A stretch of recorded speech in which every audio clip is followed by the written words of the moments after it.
Hi, everyone. Thanks for giving me this opportunity to introduce one of your speakers. Before doing that, just want to introduce myself. As Cody said, my name is Mariah Morris.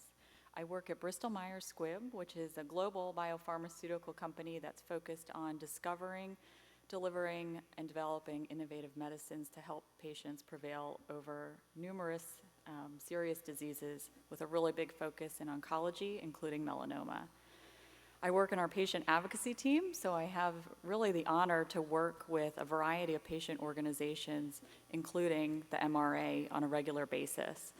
And one area of our work that we've been increasingly focusing on is getting input from the patient advocacy community into the design of our clinical trials. As many of you know, over the last decade, 14 new treatment options have earned the FDA approval for the treatment of melanoma. And each and every one of those life-saving therapies was proven through rigorous clinical trials. Today, more than 500 clinical trials are currently enrolling patients with melanoma.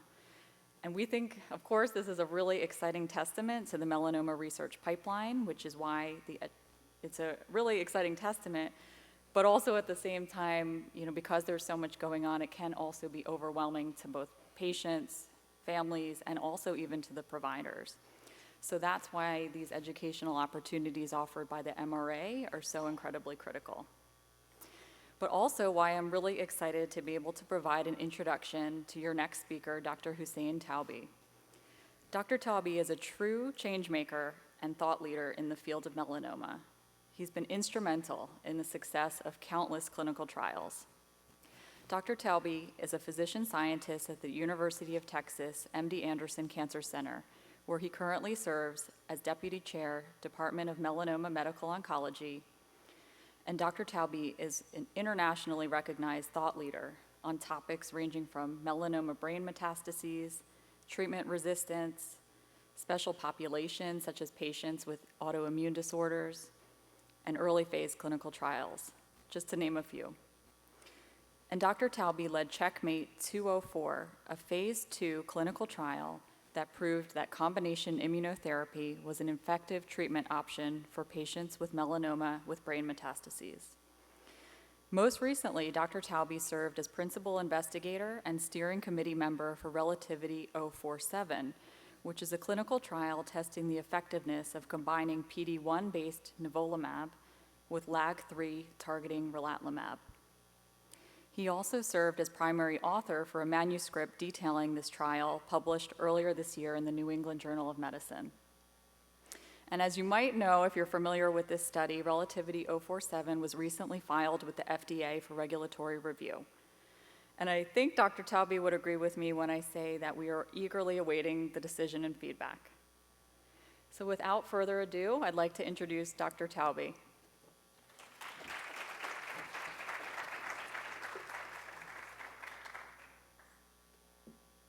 Thank you so much. That was a really humbling introduction. And I have to say, I came today with a whole preamble, to thank the MRA for putting us all together. But actually sitting through this room and listening to all of the stories that I heard today, I'm just even more inspired and just thankful for being here and being able to talk with you about how we can be part of each patient's story.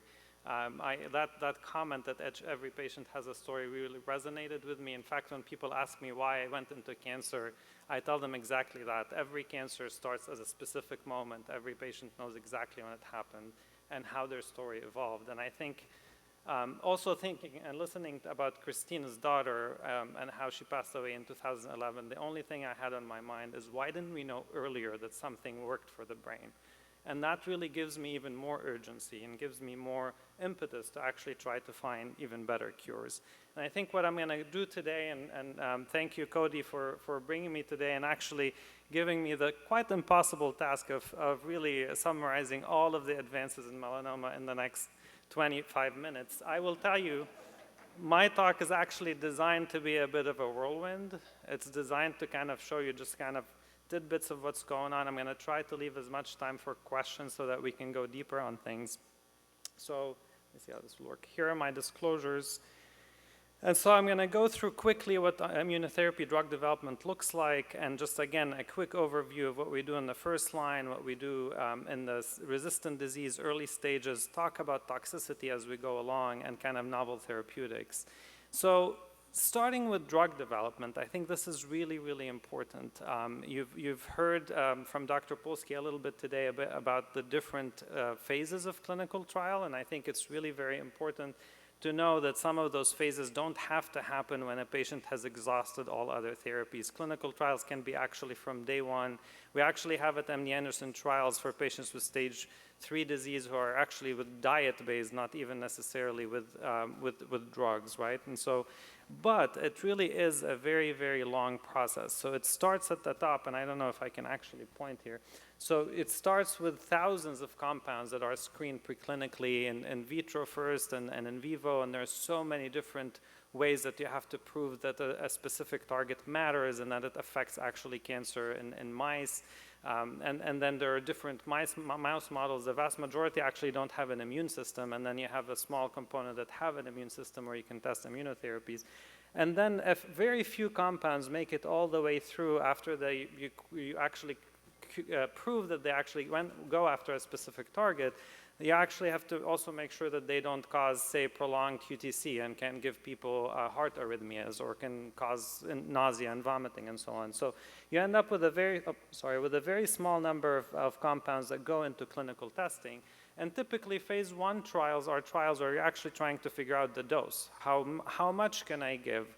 How high is the dose that I can give that can go after the target and do what's necessary without causing too much toxicity for the patient? And we mentioned here that there are actually just about 20 to 100 patients in phase 1s. I can tell you melanoma phase 1 trials are now in the thousands, and actually Relativity had over 1,000 patients in the phase 1 trial, and some of them were first-line patients. Doesn't have to be the kind of the end of the road, so to speak. And then phase 2 trials take the dose that you found in phase 1 and actually try to ask the question, does it actually work? And then when you say, does it work, how does it work? Does it shrink down tumor? Am I going to look at response rate? Or does it slow the tumor? Am I going to look at progression-free survival? So figuring out which endpoint you want to look at is part of a phase 2 trial as well, and safety still is part of it. And then it finally gets to the phase 3 setting where you're actually asking the question, is it better than what's in existence? And again, very few make it to FDA approval at the end. Note here that it takes about $1.5 to $2 billion to get one drug to FDA approval, and it takes on this graph, basically 1 to 15 years to actually get there. So it's a very long road, and I'm going to focus specifically on immunotherapy. And what you're looking at here is then the cancer immunity cycle, and essentially all immunotherapy drug development focuses on this cycle. So if you look starting here, this is the cancer, and the cancer has a lot of mutations. It's different than your own body. We know that melanoma has actually the highest number of mutations of any cancer. So what you have cells in the tumor microenvironment called dendritic cells or antigen-presenting cells that actually chop up proteins from the cancer cell and identify this little red circle there that is actually a peptide that's different than your own body, and goes to the lymph node and presents it to T cells and tries to teach the T cells, this is something you need to go after and kill. This is not me. This is not self. You have to eliminate. And so the T cells then get activated. They have to go through the blood and go find that red dot and eliminate it. And that's what activated T cells do. So every single drug that's called an immunotherapy drug acts somewhere here, trying to actually impact those T cells, either generate more of them, make them more effective.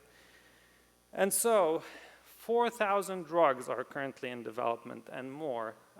Specifically, again, this is targeting all of the different parts of the cancer immunity cycle. There are 6,000 trials that are ongoing. This is not just for melanoma only. For proportion, melanoma is a component, and actually I have to say, I would say melanoma is really the cradle of immunotherapy drug development, so we're kind of lucky that almost every drug developer wants melanoma patients on their studies because we know immunotherapy works. We also know that immunotherapy sometimes doesn't work, so they try to reverse resistance there.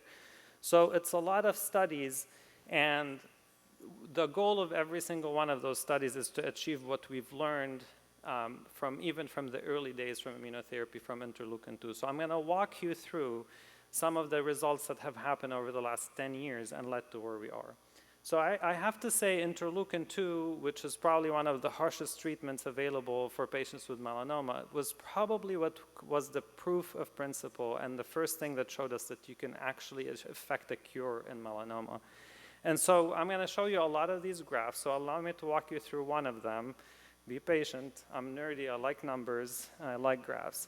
So you start here. You have the x-axis is the time in months here, and it starts at time 0. And at time 0, you're following all of the patients. So you have 100% of patients right here. And depending on whether you're looking at survival, overall survival, or whether you're looking at progression-free survival, overall survival, basically, that every patient that loses their battle to melanoma means that we have less patients available, so the curve drops.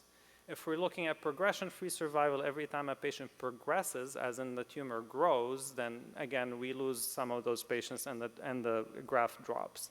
So what we want to see is we want to see the graph stop dropping at some point. And then when we see something like this, which is the metaphorical tail at the end of the curve that we love so much, this means that these patients that are still here on this end, none of them is dying. And now you're looking at, 120 months, 10 years later. This is what cure looks like in melanoma. When you're 10 years later and your melanoma is nowhere to be found and there is no events happening, pretty much from here until here, very few events are happening to those patients. So that's what interleukin-2 did. We know that it cured patients. We also know that it was a very small subset of patients that could handle it because it was very toxic. But we also learned from it that response, actually being able to eliminate tumor with immunotherapy, actually is very important. So a complete responder, you look at the 60% of those patients are still alive 10 years later. So interleukin-2 was extremely important. That's what we started with. The only drug that we had available in 1998, save for chemotherapy. And then you've just heard about the 12 approvals that happened. And now we have 6-year data that tells us that the 6-year survival is more than 50%. So that's what emboldens me on day one when I sit with a patient with metastatic disease to actually talk about a cure. So what have we learned in the last 10 years? First came Epilimumab, and you guys know the story that, again, interleukin-2 was a protein with which T cells talk to each other. And Steve Rosenberg at the NCI basically developed that and said, I'm going to try to kind of push these T cells to go after the tumor and just whip them into a frenzy so that they can go after the tumor. That kind of worked, but it was really hard. Jim Allison was sitting in a lab in Texas and saying, well, why are the T cells not going anyway, even if we whip them really hard? And then as he was trying to understand how the T cell receptor works, figured out that you need more than one signal to make it work, and figured out that there are inhibitory signals. One of them is CTLA4, cytotoxic T lymphocyte antigen 4. And he invented an antibody that just blocked that interaction. And suddenly these T cells just went nuts, right? They went crazy, they went and killed tumor, and that was great. And that's how we got melanoma, Epilimumab. I have to say, I was sitting in the plenary session at ASCO when this curve was presented for the first time by Dr. Hody.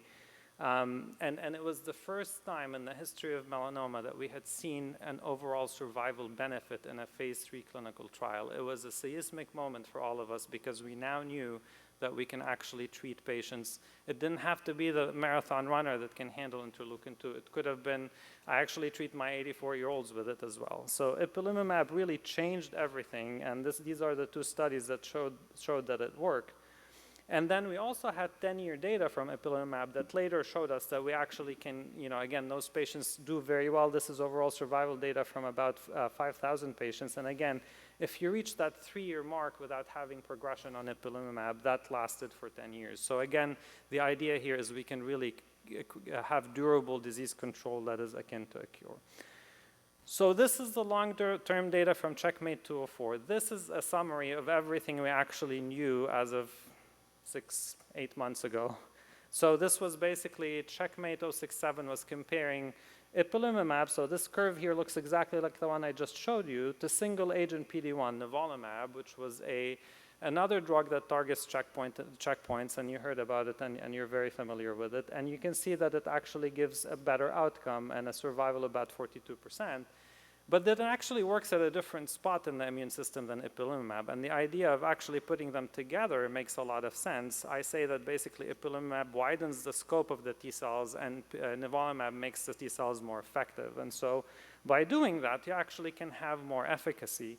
So we know that we have a higher response rate. We know that we have what looks like better survival than Epilimumab. It's really a very big debate here is whether this difference in survival between single agent and combination Epi-Nivo is actually really worth the toxicity or not. So that's what we spend a lot of our tumor board doing, if you care to know.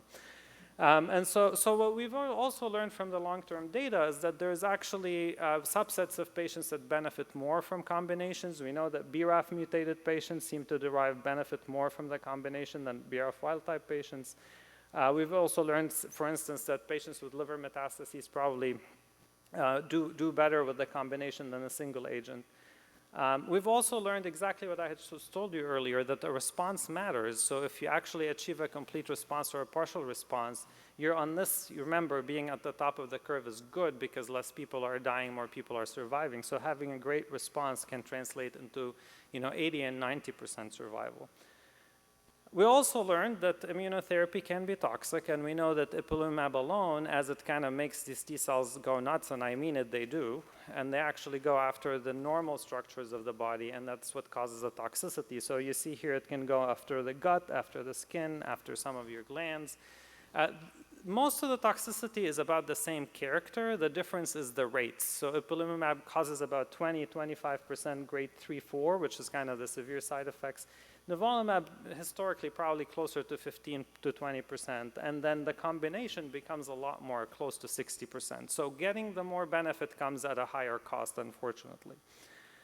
What we also learned is that Epilimumab and Nivolumab as a combination works in patients with brain metastases. So you've just heard about Checkmate 204, which is a study that we led with for patients that were absolutely every single time excluded from clinical trials. 40% of our patients with melanoma have brain metastases.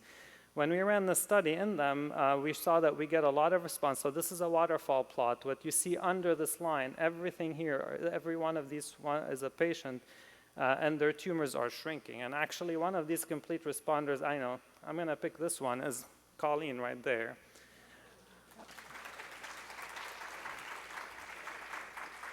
I'll give you the best response. How about that? So when those patients respond very quickly within 6 weeks, and then the responses, even with some large tumors, can be very impressive. These are tumors in the brain that respond. And what we've seen now with 3 years data that we just published is that, this, again, you have a response that lasts as these PFS curves go flat so people don't progress. And now the survival at 3 years is 72% for this population that only 10 years ago, the 1-year survival was less than 20%. So it's a huge difference that we've made. And we've also shown that the response in the brain, again, also translates into long-term survival, so 92% survival. And again, this is where Colleen lives right now.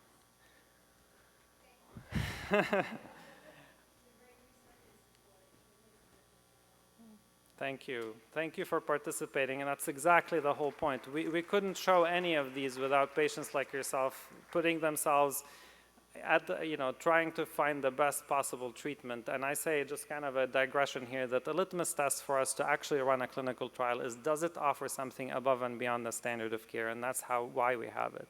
But what we also learned is this black box that I always show. We have 50% here that are doing well, but this actually clears out, this 50% is the patients that we continue to lose to melanoma. So we have a lot of work to do. A lot of work to improve upon this. And that's why we need new agents. That's why something like anti-LAG-3 comes along. This is relatlimab in combination with nivolumab. This is Relativity 047 that compared the combination to single agent PD-1 and basically showed that, again, this is a progression-free survival. So if you get the combination, you're much less likely to progress. And if you get single agent, about 25% improvement in progression-free survival.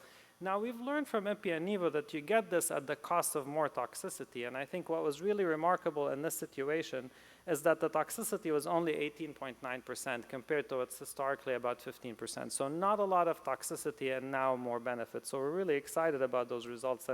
expecting this to be approved in the near future. Now, this is what's going to be approved probably in the next 2 weeks. I think what I'm going to walk through as well is what are the things we expect to potentially happen in the next year or so. So we know that things like bempeg-aldesleukin, which is, you heard about how important interleukin-2 was for the history of melanoma. Well, bempeg is actually just a modification of interleukin-2 that makes it work on just the right T cells, because interleukin-2 sometimes alone worked on some T cells that were suppressive and you didn't want them. So it makes it a bit more selective in its action. And sure enough, in a phase 2 trial, it actually showed really impressive responses, a higher complete response rate, even in patients that were PD-L1 negative, less likely to respond.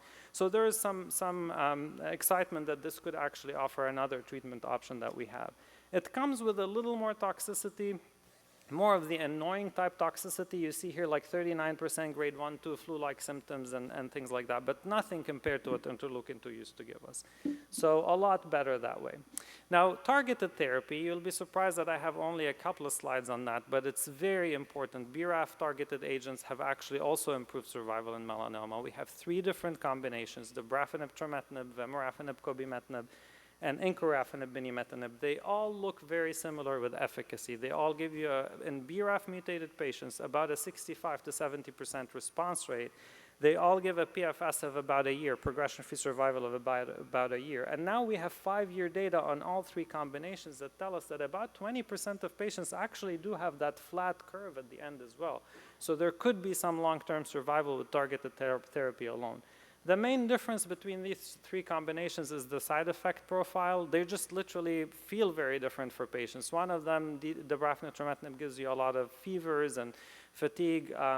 Vemurafenib, cobimetinib gives a lot of skin reactions, and encorafenib and binimetinib has GI symptoms. So just a really different profile, but in terms of efficacy, they seem quite comparable. And the question is, and all of these studies that I've showed you until this one are all first-line studies. So every single time it was a first-line melanoma patient, never received any prior therapy, that went on those studies. So we couldn't really compare head-to-head. We knew that if you're a BRAF mutated and you got BRAF therapy, that's good for you. Again, PFS was 10 to 12 months. But if you had PD-1 before, what is that PFS? We didn't know. Again, should you try with immunotherapy or targeted therapy first? So Mike Atkins ran this study, what you heard about the DREAM-seq, which is actually a randomized clinical trial. It took a long time to accrue, but it absolutely summarizes why we need to do randomized clinical trials, because we were hitting our heads against the wall saying, no, targeted therapy is better, no, immunotherapy is better. We all kind of felt we all biased towards immunotherapy, but this was the answer because it was randomized.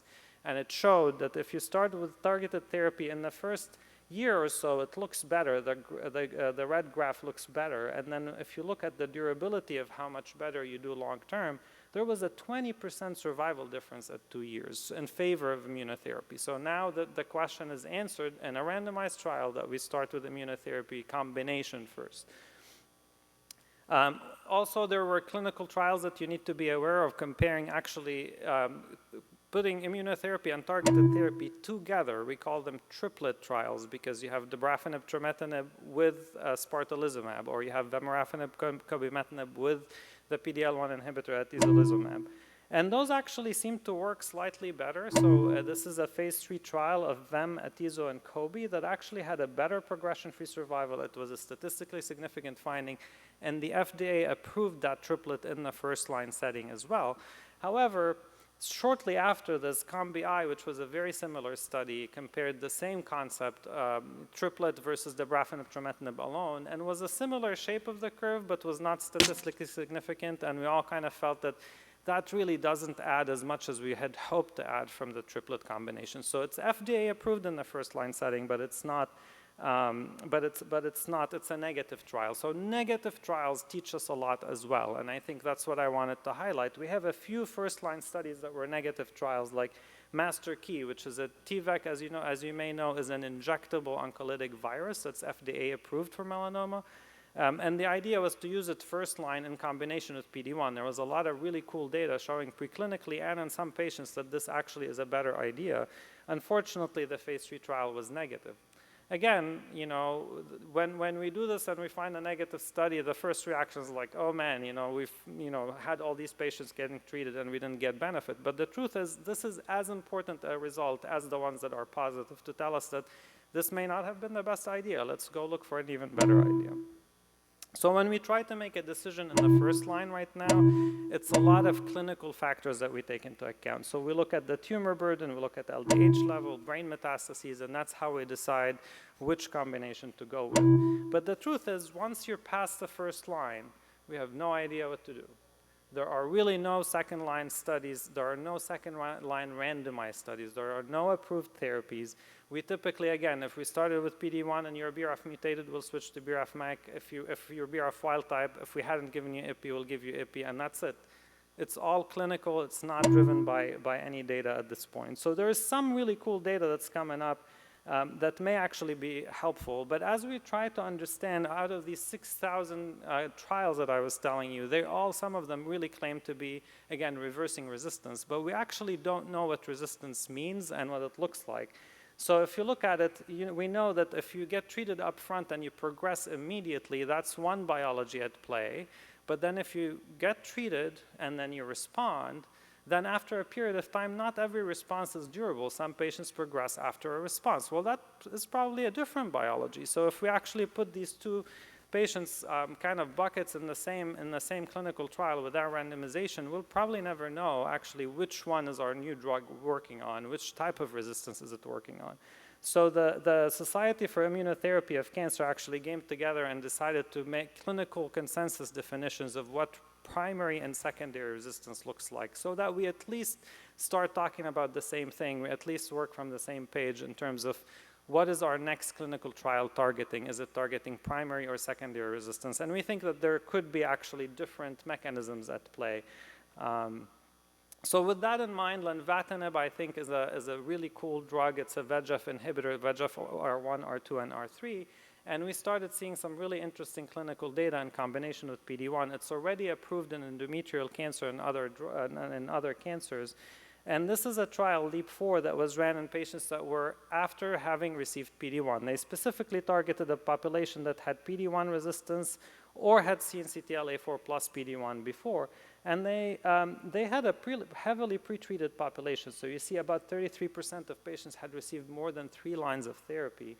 And they had a response rate of 21%, which is actually quite nice in a situation where all other therapies had failed, where you give lenvatinib as a pill, you give it with immunotherapy, and you get a 20% response.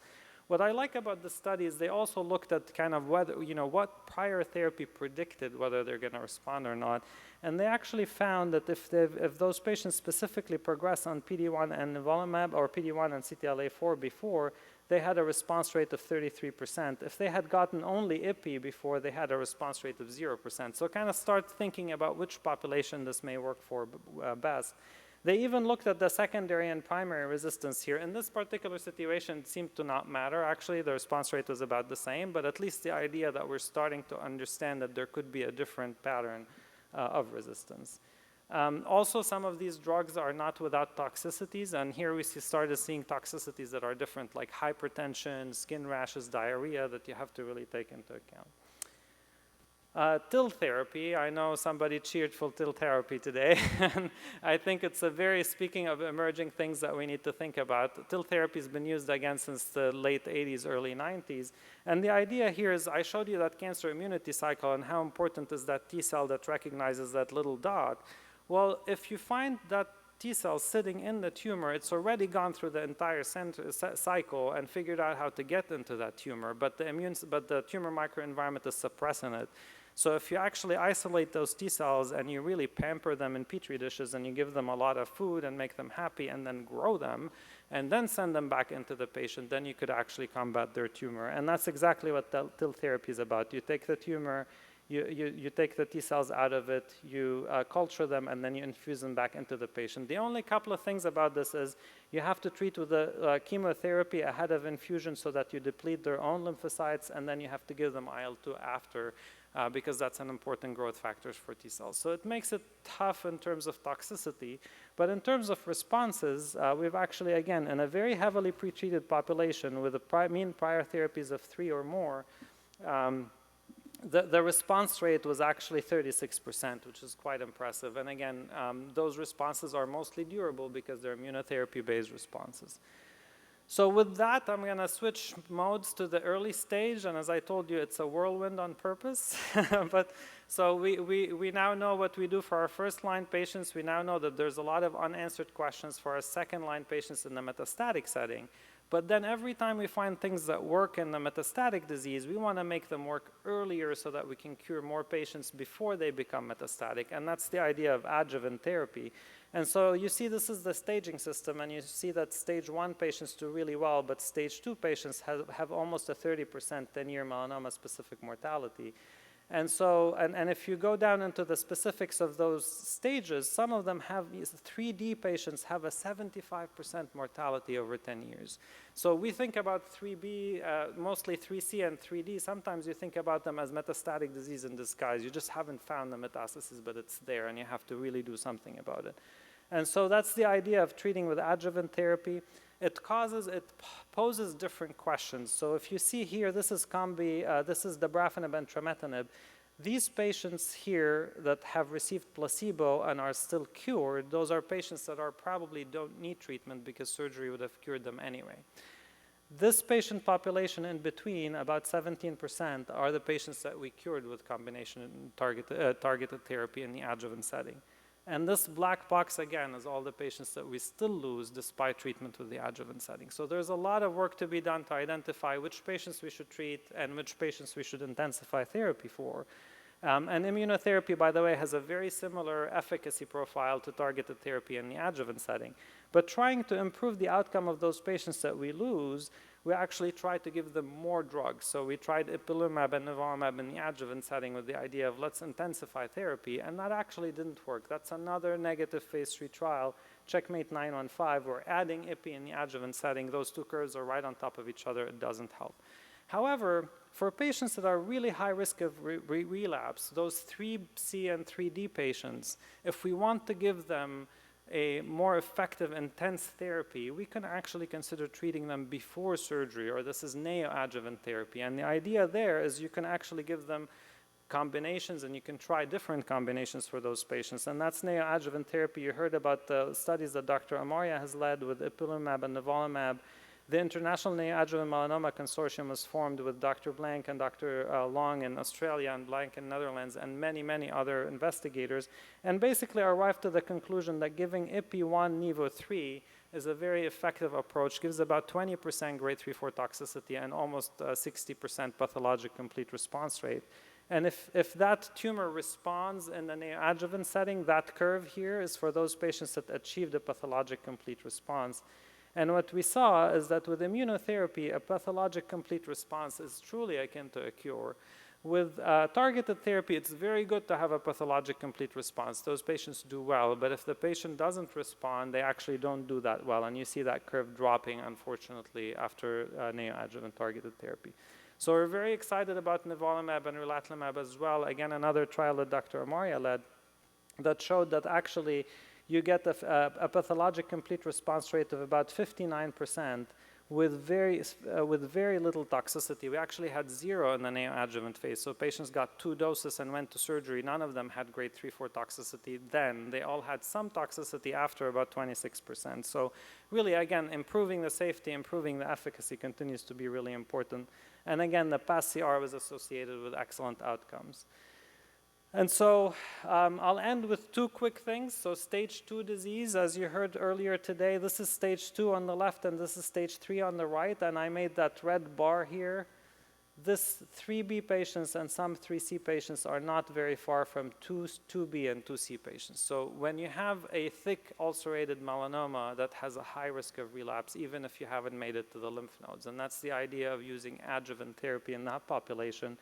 And we actually know that, again, Keynote 716 was pembrolizumab versus placebo, and it actually did show an improvement here. The hazard ratio is 0.65, meaning that if you treat those patients with a year of pembrolizumab, you decrease the risk of recurrence by 35%, and that's statistically significant. So that's a new option that we can offer to our patients. And then to end my talk with things that are rare, As you've heard today a lot about rare disease, we haven't talked about Uvl melanoma, but this is a really exciting drug. This is a drug that kind of, it's really fascinating what we can do with proteins now. You can design these proteins whichever way you want, and it's really interesting. This protein was designed in a way that on one side it has a CD3, it binds to CD3, which can actually engage any T cell. Every T cell is actually called a T cell because it had a CD3 on top. And so it brings any T cell to any target cell that expresses the specific, the GP100. And so it actually can make those T cells, even if they weren't trained to go after that specific antigen, they're just in the vicinity and they get activated and then they kill that antigen. So by being able to do that, that actually ended up leading to improved survival in patients with Uvl melanoma. And that's, again, something that's just gotten FDA approved for that population. Really amazing. And again, proves that the way we think about immunotherapy can continue to evolve. It was really interesting that patients that actually even had their tumors grow, progressive disease patients, still had better survival if they got treated with this over chemotherapy or any other drug. So I promised it would be a whirlwind. We stop here to say that, again, I think the use of immunotherapy is now standard in the first line, it's standard in the adjuvant setting, possibly in the neoadjuvant setting. We have a lot of benefit to gain from targeted therapy, but we really just have a lot more to learn, a lot more to know, and we need clinical trials to help us.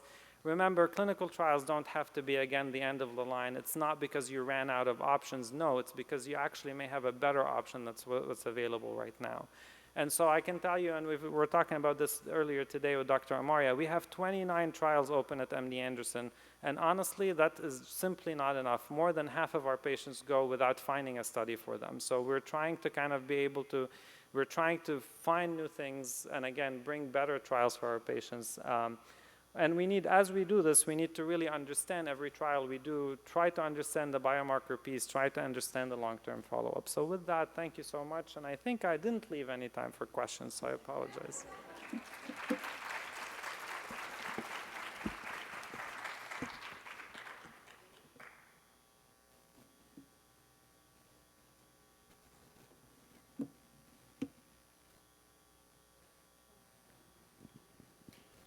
I can take over, Cody. So before we go around the room, I do have a question from a virtual participant. Okay. So Erica Terminello would like your thoughts on fasting and gut microbiome and its relation to immunotherapy success. Yes, so again, this was a planned whirlwind of 10 years summarized into 20 minutes, so I didn't go into some of that. And microbiome is a really, really interesting approach. It truly highlights the importance of even the patients that go on standard of care therapy being able to collect tissue and again, stools and blood on those patients so that we can understand what's happening in their system. So when we did that early on in the patients that were treated with single agent PD-1, and looked at what kind of bacteria were in the gut, we actually were able to identify specific signatures, specific composition of bacteria that were actually associated with response to immunotherapy. And we went as far as actually understanding what promotes those, and actually a high fiber diet has been shown now, and that was just published in Science by Dr. McQuaid and Dr. Wargo from our team as well, that a high fiber diet does promote that kind of favorable signature. And again, we're actually trying to prospectively do this and treat patients with using the diet almost as a drug. We actually have a clinical trial where our patients get food from MD Anderson cooked for them 6 weeks, and it has to be a high fiber diet, and it seems to be helpful in actually improving the at least getting them to a high fiber and potentially improving the microbiome. So it's a lot of interesting work in that space, and there is a lot of different ways to target it, but honestly, just an entirely new biology that opened up new opportunities for our patients. All right, and I think we have time for just one more question, and then we're going to have to keep moving. Keith? Also, I'm going to be around for the next 2 days, so you can corner me anywhere. Thank you. Okay, cool. So if you don't answer it, can I look you up later on and see? I was just wondering if you could speak to the emerging conversations as well as trials and things for patients with NRAS mutation types and others, because there's a significant population that is not affected really by BRAF stuff. So if you could Yes, speak. absolutely. And I think so the NRAS is, again, 25% of our patients have NRAS mutations, and we just haven't found really good drugs for that yet. And NRAS and kind of RAS is just involved in so many other, cellular functions that it's been really hard to drug. Even our colleagues in lung cancer, they also all have, some small population has KRAS mutations, and it's just one of the hardest kind of mechanisms to actually block. So we've tried several things in melanoma, and Dr. Amaya has been leading some of those studies as well. And they have, you can get some responses, but that comes at the cost of some significant toxicity. And I think the answer is going to be a form of combination, not just, again, not just like a BRAF inhibitor with a MEK inhibitor. You may need actually something for that pathway and a parallel other pathway. Like we know that CDK4 inhibitors plus MEK inhibitors may be more effective. So I think that's a real challenge for drug development, and kind of exactly the kind of thing where we just need better drugs and better ideas for that population. Thank you so much.